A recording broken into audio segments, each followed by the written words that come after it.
அத்தியாயம் 31. இஷானுக்கும் பார்த்திபனுக்கும் சற்றே கவலையாக இருந்தது. 50 பேரை தாண்டி எப்படி உள்ளே நுழைவது என்று யோசித்தனர். சூர்யாவோ அதை பெரிய விஷயமாக எண்ணாமல் கன்யா அங்கே சிக்கியிருக்கிறாள், அவளை காப்பாற்ற வேண்டும் என்றே யோசித்தான். இஷான் அவர்கள் இருவரையும் அங்கிருந்த நாற்காலியில் அமர சொல்லிவிட்டு வெற்றிக்கு அழைத்தான். சொல்லு இஷான், வெளியில் இருக்கிற பாதுகாப்பை விட உள்ள 2 மடங்கு இருக்கு வெற்றி. காம்பவுண்டை சுற்றி எப்படியும் ஒரு 50 பேர் இருப்பாங்க என்றான். என்று நெற்றியை நீவியபடி யோசித்தவன், ஷோ ஆரம்பிக்க எப்படியும் 3 மணி நேரம் ஆகும். அதுவரை கன்யாவுக்கு ஆபத்தில்லை. அதனால் என்னோட அடுத்த கால் வரும் வரை உங்களுக்கு உள்பக்கம் இருந்து ஹெல்ப் கிடைத்தால் எப்படி உள்ள நுழையலாம் என்று யோசிங்க என்று கூறி வைத்தான். வெற்றி பேசியதை கேட்டுக்கொண்டிருந்த சூர்யா, அவருக்கு எப்படி தெரியும் ஷோ ஆரம்பிக்க 3 மணி நேரம் இருக்குன்னு என்றான் பதட்டத்துடன். அவனது கவலையை பற்றி கண்டுகொள்ளாமல், பெரும்பாலும் இந்த ஷோக்கள் இரவு நேரங்களில்தான் நடக்கும். அதிலும் வெளியிலிருந்து வந்த ஆட்கள் ஒவ்வொருத்தரும் இங்கே வந்து சேருவதற்கே நேரம் எடுக்கும். அதை கணக்கிட்டு தான் சொல்லியிருக்கார் என்றான். இஷான் சொன்னதை கேட்டுக்கொண்டாலும் அவனது மனம் கன்யாவை எண்ணி பதைத்தது. அவள் சுயநினைவோடு இருந்தாலாவது பரவாயில்லை. மயக்கத்தில் இருக்கும் அவளுக்கு எதுவும் ஆபத்து வந்துவிட்டால் என்ன செய்வது என்று பயப்பட ஆரம்பித்தான். இஷானும் பார்த்திபனும் அமர்ந்து உள்ளிருந்து உதவி கிடைத்தால் எப்படி நுழையலாம் என்று பேச ஆரம்பித்தனர். சூர்யா அதில் கலந்து கொள்ளாமல் ஜன்னல் அருகே நின்று அந்த வீட்டை பார்வையிட்டு கொண்டிருந்தான். அவனது மனம் எப்படியாவது அங்கே செல் என்று உத்தரவிட்டது. இஷான் சொன்ன செய்தியை மனதில் அசை போட்டபடி நடந்து கொண்டிருந்த வெற்றிக்கு அந்த வீட்டினுள் எப்படி நுழைவது என்று யோசனையாக இருந்தது. பல்வேறு விதமான யோசனைகளை ஓடினாலும் அதிலிருந்து சாதக பாதகங்களை ஆராயும் போது எதுவும் சரியாக வரும் என்று தோன்றவில்லை. பின் என்ன செய்வது என்று ஒருவித ஆழ்ந்த சிந்தனையுடன் நடந்தவனின் நடை சடார் என்று தடைப்பட்டது. அவனையே ஆராய்ச்சி பார்வை பார்த்து கொண்டு அமர்ந்திருந்த வாணி, என்ன வெற்றி, யோசிச்சிட்டியா என்றாள் புன்னகையுடன். எதுவும் பேசாமல் தலையசைத்து என்றான். ஓகே, என்ன டீட்டெயில்ஸ் வேணும்? அவளின் முன்னே அமர்ந்தவன், வந்திருக்கிற பெரும் புள்ளிகளை அழைத்து போக கேசி கார்ஸ் ஏற்பாடு செய்திருக்கான். அந்த காரோட டிரைவர்ஸ் அவன் எப்பவும் ஏற்பாடு செய்யும் ஏஜென்சி மூலியமாக தான் செய்திருப்பான். ஆமாம், ஆனால் அந்த டிரைவர்களை பற்றி விவரங்கள் அனைத்தும் நேற்றே அவன் கைக்கு போயிருக்கும். நாம் அதில் எதுவும் செய்ய முடியாதே என்றாள் யோசனையாக. ஆம் என்று தலை சேர்த்து ஒத்துக்கொண்டவன், மொத்தம் எத்தனை பேர் வந்திருக்காங்க ஷோவுக்கு என்றான். 25 பேர். அப்போது 25 டிரைவராக ஏற்பாடு செஞ்சுருப்பான். போன முறை இத்தனை பேர் வந்ததாக ரெக்கார்டு இல்லை. அவன் இந்த முறை நிறைய பேரை சேர்த்துருக்கான். அப்போது அவனோட ஏற்பாடு வேற மாதிரி இருக்கும் என்றான் வாணியை பார்த்தபடி. அவளும் அவன் சொன்னதை ஆமோதித்தவள் வெயிட் என்று ஃபோனுடன் எழுந்து சென்று ஒரு சில தகவல்களை திரட்டச் சென்றாள். சற்று நேரம் கழித்து திரும்பி வந்தவள், நீ சொன்னது சரி வெற்றி. 25 டிரைவர் இல்லை, ஒரே ஒரு ஆள் தான். எல்லோரையும் அழைத்து போக ஒரு பஸ் ஏற்பாடு செஞ்சுருக்கான். எஸ் என்று கையை உதறிக்கொண்டு எழுந்தவன், எனக்கு அந்த டிரைவர் யார் என்ன என்கிற டீட்டெயில்ஸ் வேணும். நிச்சயம் இவனுங்க ரகசியம் தெரிந்த ஆளாக மட்டுமே இருக்க முடியும். கமான் குவிக் வாணி என்றான். அவளோ, நீ நினைக்கிற மாதிரி இது ஈஸி இல்லை வெற்றி, நமக்கான நேரம் குறைவு என்றாள் யோசனையுடன். டீப்பாயை தள்ளிவிட்டு எழுந்தவன், வாணி, எனக்கு வேண்டிய தகவலை நீ கொடு, நான் இதை நடத்தி காட்டுறேன். அவனது தீவிரத்தை உணர்ந்து கொண்டவள், ஓகே டன் என்றவள் எழுந்து மீண்டும் ஃபோனுடன் சென்று அவன் கேட்ட தகவல்களை பெற பலருக்கு அழைத்தாள். ஒவ்வொரு ஃபோன் கால் முடிவிலும் இது நடக்காதோ என்கிற எண்ணம் எழுந்து மறைந்தது. இறுதியாக முயற்சித்து பார்ப்போம் என்கிற எண்ணத்துடன் செய்தவளுக்கு தகவல் ஹல்வா போல வந்து விழுந்தது. அடுத்த நிமிடம் அதை வெற்றியிடம் சேர்த்திருந்தாள்.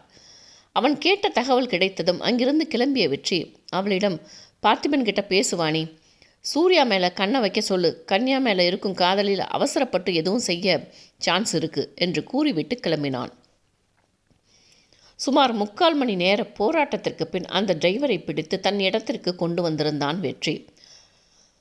அவனுக்கு கொடுக்க வேண்டிய போலீஸ் ட்ரீட்மெண்ட் எல்லாம் கொடுத்து அவன் மூலமாக தேவையான தகவல்களை பெற்றிருந்தான். அங்கிருந்த காவலரிடம் அவனை ஒப்படைத்து விட்டு கிளம்பியவன் வாணிக்கு அழைத்து விபரத்தை கூறி உடனடியாக நம்பிக்கைக்குரிய ஆள் ஒருவரை அந்த டிரைவருக்கு பதிலாக மாற்றி அனுப்ப வேண்டும் என்றான். ஆல்ரெடி வெற்றி, அவனுக்கான டீட்டெயில்ஸ் கூட தயாராக இருக்குது என்றாள். குட், நீ என்ன பண்ணுற, அந்த ஏஜென்சிக்கு நேராக முடிக்க வேண்டிய முடித்து ஆள் மாற்றுவதற்கான ஏற்பாடை கவனிக்கிற. அதோட டிரைவராக போகிறது யாரோ அவனோட விவரங்களை எனக்கு அனுப்பு என்றான். அவர்கள் பேசி முடித்ததும் வேலைகள் ஜெட் வேகத்தில் நடைபெற்றது. வாணி அந்த ஏஜென்சிக்கு நேரடியாக சென்று டிரைவரை மாற்ற வேண்டிய ஏற்பாடுகளை கவனித்து கொள்ள, டிரைவராக செல்லப் போகிறவனின் தகவலை பார்த்ததும் வெற்றிக்கு மேலும் தைரியத்தை ஏற்படுத்தியது. அவன் பெயர் கிஷன், வாணியின் பேட்ச்மேட். அவன் இப்போது வேலையில் இருப்பது மகாராஷ்டிராவில். பயம் என்பதை துளிகூட அறியாதவன். அவனது சிறப்பை எந்த இடத்திலும் எளிதாக நுழைந்து விடுவான். ஒரு வேலையை கொடுத்து விட்டால் பக்காவாக ஸ்கெட்ச் போட்டு முடிப்பான். இந்த கேஸ் கைக்கு வந்ததுமே வாணியுடன் சேர்ந்து அவனிடம் பேசியிருந்தான். எந்த நேரத்தில் உதவி வேண்டும் என்றாலும் தான் செய்ய தயாராக இருப்பதாக கூறியிருந்தான். அரசாங்கத்துக்கோ மக்களுக்கோ வெளியில் தெரியாதவாறு இதை முடிக்க வேண்டும் என்று சொன்னபோது முதல் ஆளாக ஒத்துக்கொண்டான். மேலும் பல இடங்களில் இருந்து இருவரின் நண்பர்களும் அன்று காலை சென்னை வந்து இறங்கியிருந்தனர். இது ஒரு பக்கா போலீஸ் அட்டாக்காக இருக்க வேண்டும். ஆனால் நடந்து முடிந்த சம்பவத்தின் சுவடு கூட வெளியில் தெரியக்கூடாது என்று முடிவெடுக்கப்பட்டது. ஒவ்வொரு ஹோட்டலிலும் தங்க வைக்கப்பட்டிருந்த விஐபிக்கள் மெல்ல ஃபார்ம் ஹவுஸ் செல்ல தயாராகினர். குமார் தான் அவர்களை அழைத்துச் செல்லும் ஏற்பாடுகளை கவனித்து கொண்டிருப்பவன். சரியாக பேருந்து கிளம்ப வேண்டிய நேரத்திற்கு அரை மணி நேரம் முன்பு அவனுக்கு டிரைவர் மாற்றப்பட்ட தகவல் கொடுக்கப்பட்டது. அதில் அதிர்ந்தவன் உடனடியாக அந்த ஏஜென்சிக்கு அழைத்து சத்தம் போட, அவர்கள் கொடுத்த தகவலில் எரிச்சல் அடைந்தான். அதாவது அந்த டிரைவர் டியூட்டிக்கு கிளம்பும்போது சாலையில் பின்னே வந்த தண்ணீர் லாரியை கவனிக்காமல் திரும்பிய போது அடித்து விட்டதாகவும் உயிருக்கு போராடி கொண்டிருப்பதாகவும் கூறி காயங்களுடன் கூடிய அவனது போட்டோவை அனுப்பி வைத்தனர். வேறு புதிய டிரைவரை எப்படி நம்புவது என்று தெரியாமல் யோசிக்க அதற்குள் ஹோட்டலிலிருந்து ஃபோன் வர ஆரம்பித்தது. புதிய டிரைவரின் தகவல்களை பெற்று ஃபோன் மூலியமாகவே அனைத்தையும் விசாரிக்க, எல்லாம் பக்காவாக இருக்க அரை திருப்தியுடன் அவனை அனுப்ப கூறிவிட்டு முதல் ஆளை ஏற்றும் ஹோட்டலுக்கு சென்று பேருந்திற்காக காத்திருக்க ஆரம்பித்தான். இறுகிய முகமும் யாரும் நெருங்கவே பயப்படும் தோற்றத்துடனும் பேருந்தில் ஏறி அமர்ந்து வண்டியை கிளப்பினான். சென்னை நகர போக்குவரத்தில் மிக நிதானமாகவும் அலட்சியமாகவும் பேருந்தை செலுத்தி கொண்டு வந்து ஹோட்டலில் நிறுத்தினான். பேருந்து வந்து நின்றதும் முதல் ஆளாக உள்ளே ஏறிய குமார் நேரே சென்றது கிஷனிடம். அவனை அங்குலம் அங்குலமாக ஆராய்ந்தவன், "நீ தமிழ் இல்லையா?" என்றான் சந்தேகமாக. அவன் கேட்பது புரியாமல் "கியா?" என்றான் அழுத்தமான குரலில். "எந்த ஊர்?" என்றான் ஆங்கிலத்தில். "நாகாலாந்து" என்று ஒற்றை வார்த்தையுடன் முடித்து கொண்டான். அவனை பற்றிய விவரங்களை படித்திருந்தாலும் பேசி பார்த்து விடலாம் என்கிற எண்ணத்துடன் தான் பேசியது. அடுத்து பேருந்தை ஒரு இடம் விடாமல் முழுவதுமாக ஆராய்ந்துவிட்டு பின்னர் இறங்கி சென்று விருந்தாளியை அழைத்து வந்து ஏற்றினான். அவருடன் தானும் ஏறி அமர்ந்து கொண்டவன் அடுத்து செல்ல வேண்டிய இடத்தை கூறினான். ஒவ்வொருவராக ஏற்றிக்கொண்டு ஈசிஆர் நோக்கி பேருந்து பயணப்படத் தொடங்கியது. பேருந்தில் இருந்தவர்களில் ஒரு சிலர் அடுத்தவரிடம் பேச முயன்றனர். ஒரு சிலர் அடுத்தவரை திரும்பி கூட பார்க்காமல் அமர்ந்திருந்தனர். ஆனால் அவர்கள் அனைவரின் மனதிலும் நடக்கவிருக்கும் ஷோவை பற்றிய கனவு நிறைந்திருந்தது. அவர்கள் ஒவ்வொருவரையும் கவனித்த கிஷன் இந்த பேருந்தை கொண்டு அப்படியே எங்காவது இடித்து அனைவரையும் போட்டு தள்ளிவிடலாமா என்றும் எண்ணினான். அங்கிருந்தவர்கள் அனைவருக்கும் எப்படியும் 60 வயதிற்கு மேல் இருக்கும். இவ்வளவு வயதானவர்கள் எத்தனை அன்பையும் அரவணைப்பையும் தர வேண்டிய வயதில் வக்கிரத்திற்கு துணை போகிறார்கள் என்று அவர்கள் மீது கொலைவெறியில் இருந்தான். அவன் மிக மிக கவனமாக இருந்தான். வண்டி ஓட்டுவதிலேயே கவனம் இருப்பது போலவும் பேருந்தில் ஏறியவர்கள் மீது சிறு பார்வையை கூட திருப்பாது இரும்பாக நேரே பார்த்தபடி மட்டும் இருந்தான். அதை கவனித்து கொண்டிருந்த குமாருக்கு திருப்தியாக இருந்தது. இவர்களின் வண்டி ஈசிஆர் வழியாக சென்று கொண்டிருக்க வாணியும் அவளது நண்பர்களும் அனைவரையும் சுமந்து கொண்டு சென்ற வண்டி ஓஎம்ஆர் வழியாக ஈசிஆரை அடைய அந்த வழியில் பயணப்பட்டு கொண்டிருந்தது. வெற்றியும் தனது நண்பர்களுடன் அந்த ஃபார்ம் ஹவுஸ் நோக்கி கிளம்பியிருந்தான். இஷானும் பார்த்திபனும் அந்த வீட்டின் நடவடிக்கைகளை ஆராய்ச்சி செய்தபடி நின்றிருந்தனர். சூர்யாவோ நேரம் ஆக ஆக ஒருவித டென்ஷனில் இருந்தான். "வெற்றி சார் என்ன சொன்னார்? ரொம்ப நேரம் ஆகிடுச்சே. கன்யா எப்படி இருக்கான்னு தெரியலையே" என்றான் சற்றே எரிச்சலுடன். "அவசரப்படாத சூர்யா, வெற்றி என் வாணி மேம் பக்காவாக பிளான் பண்ணியிருப்பாங்க" என்றான் இஷான். "எப்போ எல்லாம் முடிஞ்ச பிறகா?" அவனது கோபம் அவர்களுக்கு புரிந்தாலும் தாங்கள் எடுத்து வைக்கும் ஒரு சிறு தவறான மூவ் கன்யாவிற்கு ஆபத்தை வரவழைக்கும் என்று புரிய வைத்தான் பார்த்திபன். அவன் சொன்னதை ஒப்புக்கொண்டாலும் உள்ளுக்குள் பதட்டமாகவே இருந்தான். அதே நேரம் கன்யா அடைக்கப்பட்டிருந்த கதவு திறக்கப்பட்டு உள்ளே நுழைந்த கேசி அவள் கிடத்தப்பட்டிருந்த கட்டிலின் அருகே சென்று பார்த்தவன் அருகில் இருந்தவனிடம், இன்னும் 1 மணி நேரம் ஆகும் இவளுக்கு முழிப்பு வர, அப்போ சரியாக ஷோவை ஆரம்பிச்சிடலாம் என்றான். சரி என்றவன் குனிந்து அவள் முகத்தை அப்படியும் இப்படியுமாக திருப்பி பார்த்து அவள் மயக்கத்தில் இருப்பதை உறுதி செய்து கொண்டான். அவர்கள் கதவை சாற்றிவிட்டு சென்றதும் அதுவரை ஆழ்ந்த மயக்கத்தில் இருப்பதைப் போல கிடந்தவள் அவசரமாக தலையை உயர்த்தி பார்த்தாள். அவளது கைகள் மேலே கட்டிலில் கட்டப்பட்டிருந்தது. கண்களை சுழற்றி அந்த அறையை நோட்டமிட்டாள். அங்கிருந்த கடிகாரம் நேரத்தை காட்ட சுமார் 2 மணி நேரமாக மயக்கத்தில் இருக்கிறோம் என்றும் புரிந்தது. மெல்ல கட்டப்பட்டிருந்த முடிச்சுகளை அவிழ்க்க முயற்சித்தாள். இந்த ஆபரேஷனில் சேர்ந்த முதல் நாளே இது போன்ற பயிற்சிகள் தான் கொடுக்கப்பட்டிருந்தது. அதனால் பொறுமையாக கையில் இருந்த கட்டை அழகாக விடுவித்தாள். மெல்ல கட்டிலிருந்து இறங்கியவள் அந்த அறையை ஒரு சுற்றி வந்தாள். பின்னர் அங்கிருந்த ஜன்னலின் வழியே தெரிந்த காட்சிகளையும் சுற்று வட்டாரத்தையும் நோட்டமிட்டு கொண்டாள். அந்நேரம் அறை வாசலில் குரல் கேட்க மெல்ல கதவருகே சென்று நின்று கவனிக்க ஆரம்பித்தாள். இன்னும் கொஞ்ச நேரத்தில் ஆளுங்க வர ஆரம்பிச்சிருவாங்கண்ணே. உள்ளே படுத்திருக்குல்ல, அந்த பிள்ளையத்தான் பழி போட போகிறாங்க. சத்தம் போடாமல் பேசு.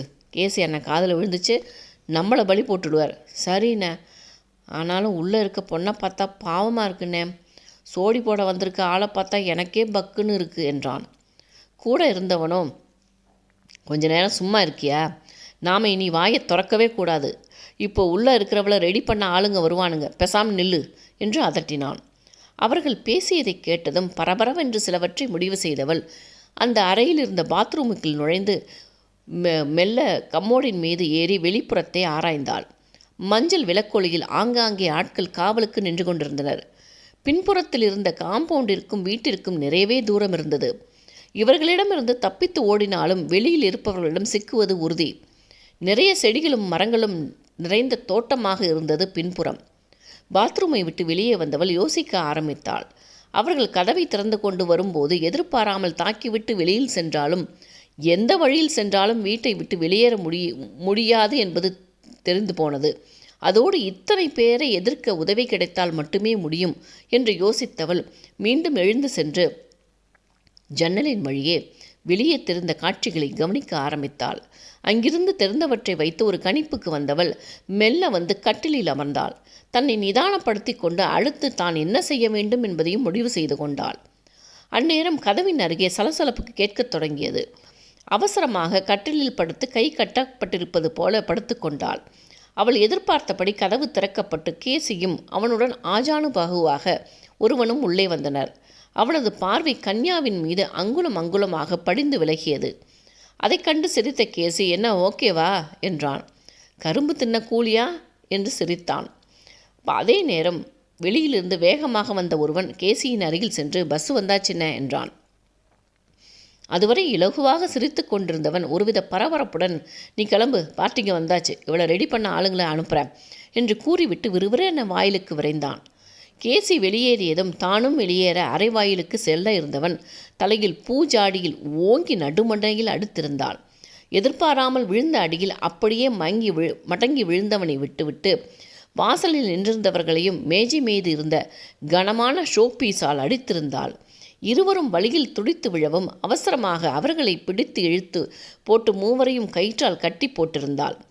பேருந்து ஃபார்ம் ஹவுஸ் வாசலில் நுழைந்ததும் கேசியும் சித்தார்த்தும் வாசலுக்கு வந்து வந்திருப்பவர்களை வரவேற்க தயாராக நின்றனர்.